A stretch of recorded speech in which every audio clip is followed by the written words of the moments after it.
Assalamualaikum warahmatullahi wabarakatuh.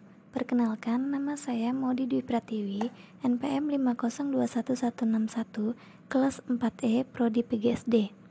Baiklah, di sini saya akan membahas tentang konsep dasar kurikulum. 1. Pengertian kurikulum.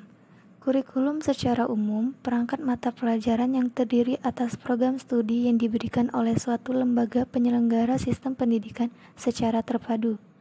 Di dalam kurikulum terdapat rancangan pelajaran yang akan diperoleh oleh peserta didik dalam satu periode jenjang pendidikan. Yang kedua, pengertian telaah kurikulum. Telaah kurikulum merupakan suatu sistem atau pedoman untuk merancang, melaksanakan, mengevaluasi hasil kegiatan pembelajaran, dan pengaturan mengenai bahan pembelajaran untuk mencapai tujuan pendidikan tertentu. Tujuan tertentu ini meliputi tujuan pendidikan nasional serta kesesuaian dengan kekhasan, kondisi dan potensi daerah, satuan pendidikan dan peserta didik. Yang ketiga, prinsip-prinsip kurikulum. Adapun prinsip-prinsip dalam pengembangan kurikulum terbagi atas dua hal. 1. Prinsip umum yang meliputi prinsip relevansi, prinsip fleksibilitas, prinsip kontinuitas, prinsip efisiensi, dan prinsip efektivitas. Adapun yang kedua, prinsip khusus yang meliputi prinsip penentuan tujuan pendidikan, prinsip pemilihan isi pendidikan atau kurikulum, prinsip pemilihan proses belajar mengajar, prinsip pemilihan media dan alat pengajaran, dan prinsip berkenaan dengan penilaian. Yang keempat, fungsi kurikulum. Adapun 7 fungsi kurikulum yaitu sebagai berikut. 1. Fungsi kurikulum dalam rangka mencapai tujuan pendidikan. Kurikulum adalah alat atau upaya agar berbagai tujuan pendidikan yang diinginkan oleh sekolah dapat tercapai. 2. Fungsi kurikulum bagi anak. Kurikulum merupakan organisasi belajar yang disusun dan dipersiapkan bagi siswa. 3. Fungsi kurikulum bagi guru dapat mengasosiasikan, menyusun pengalaman belajar untuk siswa.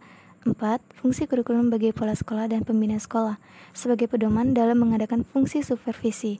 5. Fungsi kurikulum bagi orang tua murid. Orang tua bisa mengupayakan kemajuan anaknya. 6. Fungsi bagi sekolah pada tingkatan di atasnya, yaitu mempersiapkan guru dan memelihara keseimbangan proses pendidikan. 7. Fungsi bagi masyarakat dan organisasi, lembaga, atau perusahaan yang memakai lulusan sekolah, yaitu pemakai lulusan turut membantu kelancaran dalam melaksanakan program pendidikan. Yang kelima, dasar-dasar kurikulum. Dasar kurikulum dikemukakan bahwa ada 4 dasar atau landasan utama dalam pengembangan kurikulum, yaitu 1. Landasan filosofis, 2. Landasan psikologis, 3. Landasan sosial budaya, dan 4. Landasan ilmu pengetahuan dan teknologi.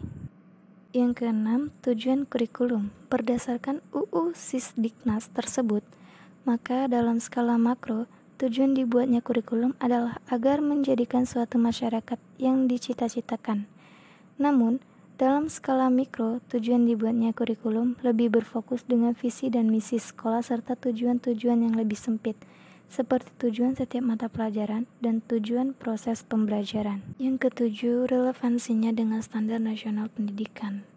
Dalam standar nasional pendidikan terdapat 8 standar nasional pendidikan, yaitu 1. Standar isi, 2. Standar proses, 3. Standar penilaian pendidikan, 4. Standar kompetensi lulusan, 5. Standar pendidikan dan tenaga pendidikan, 6. Standar pengelolaan, 7. Standar pembiayaan, dan yang ke-8 standar sarana dan prasarana. Dari ke-8 standar nasional pendidikan yang paling berhubungan dengan kurikulum yaitu standar isi, karena berkaitan dengan pengembangan dan pelaksanaan kurikulum. Baiklah, itu saja pembahasan konsep dasar kurikulum dari saya. Semoga dapat bermanfaat. Sekian, terima kasih. Saya akhiri, wabillahi taufiq wal hidayah. Wassalamualaikum warahmatullahi wabarakatuh.